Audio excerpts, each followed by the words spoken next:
What's up, man? This is Menace Studios again, and welcome to game review number 3. Now, for this one, I'm reviewing a hidden gem of the gaming community, in my own opinion, and that is Spec Ops: The Line. This game was made in 2012 by German studio Jaeger Development and published by 2K Games. It was released on 26th of June in North America and 29th of June 2012 internationally on PC, Xbox and PlayStation 3. The game was built on the Unreal 3 engine.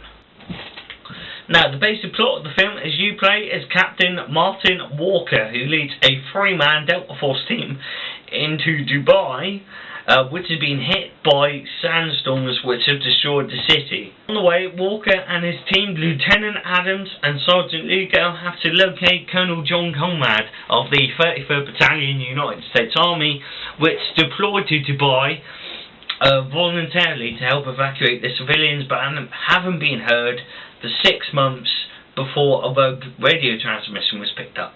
In addition to the campaign mode, it actually has an online mode which was developed by a third party, Darkside Game Studios, but we'll talk about that later. So let's talk about the plot a bit more. 6 months before the game starts, a massive sandstorm hits Dubai. Now, the main rich population have already evacuated by this point because they knew the storms were coming, but mainly low-paid citizens couldn't get out of the city and they're still in there. Colonel John Conrad, commanding the 33rd Battalion United States Army, bringing his unit back from Afghanistan, volunteers to go help with the evacuation effort. That was 6 months before the game started. Long-range sensors from the storm wall where the dust is pick up a long-range transmission from Colonel Conrad saying that the evacuation has been a complete failure. Now, Captain Martin Walker, Lieutenant Alfonso Adams and Staff Sergeant John Lugo of Delta Force are there deployed to head into Dubai to locate survivors and radio for evac. Along the way, they find a three-way fight between Emirati insurgents, a rogue CIA unit and the 33rd. Now, for the first half of the game, it acts like your typical third-person shooter. Basically, you go around and shoot everything that shoots at you. But halfway through the game, it suddenly switches. From the halfway point to the end of the game deals in issues you would never find in a shooter game. One of them being post-traumatic stress disorder, particularly with Captain Walker, the main lead character. They work through the game, the executions that you can perform on certain downed enemies get more vicious, the characters start fighting with each other, and their voice tone and their mannerisms get more violent and angry as the game progresses, which is a kind of a strange trait to find within one of these games and makes it stand out from the traditional shooter Call of Duty, Battlefield, etc. Throughout the game you make morally grey decisions about who lives and who dies, indeed who dies, and in what way. But in a strange one for a shooter game, there's actually 4 different endings. I'm not going to discuss what the endings are now. I'm going to leave that for you to decide when you play this game. For the development and background of the game, Spec Ops was a series in the late 90s and early 2000s that was losing popularity and losing sales. In 2006, the rights of the game were owned by Take-Two Interactive. However, a German-based company called Jaeger Development produced some pre-production art for the game and were offered the chance to develop it, which they took, and it started in 2007. In the development phase, the developers took some inspiration from various sources, such as the novel Heart of Darkness and the film Apocalypse Now, which kind of develops upon how a person's mind change during war or severe psychological stress. Now, whilst we talked about the main campaign, we haven't talked about the multiplayer often, so let's do that now. Jaeger Developments, the actual people who made the game, decided that a multiplayer would not suit the tone of the game, so were reluctant to make one. However, Take-Two said that a multiplayer would add a new dimension to the game and increase sales, so a third party, Darkside Game Studios, were hired to make the multiplayer for the game. The multiplayer got mixed reviews.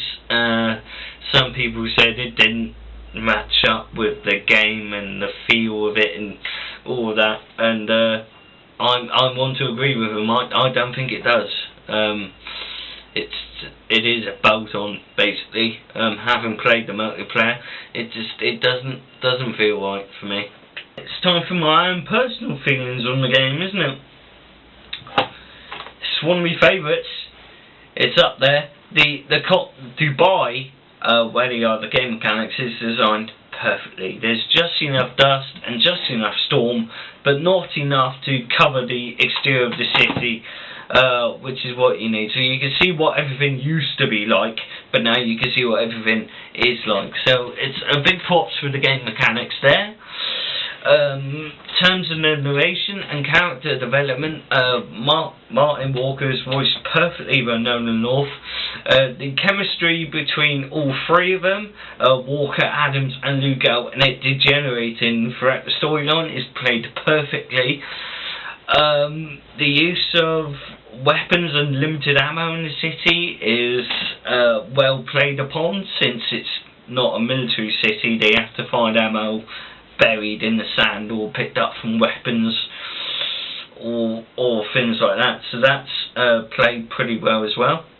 And the storyline also has to deserve praise from me. It starts off as your regular third-person over-the-shoulder shooter, but then it devolves into this terrible, horrific, psychological trauma sort of horror game, if you want. You look at everything that's happening on screen and you do feel horror. There's an infamous white phosphorus scene where there's about 2 or 3 white phosphorus scenes in this game. If you don't know what white phosphorus is, it's basically something that could be explained in another video, meaning it would take me too long to explain now. But seeing that, it does have some horror aspects to it. While the single player campaign is unbelievable, I enjoyed it, really enjoyed it. The multiplayer, which I covered earlier, like I said, doesn't really fit. It is designed well, but it doesn't fit to the overall Spec Ops experience with the game. Spec Ops has been touted as a hidden gem of gaming. It didn't sell that well, therefore not a lot of people knew about it. It wasn't marketed well. Apparently the original trailer was set the game up as something else, as completely something else than it was supposed to be. Like, it kind of mismarketed itself, which didn't really help the sales. Even the people at the time that said it was extremely hard to market, because they didn't know the aspects to put in the game about not giving away enough or giving away too little.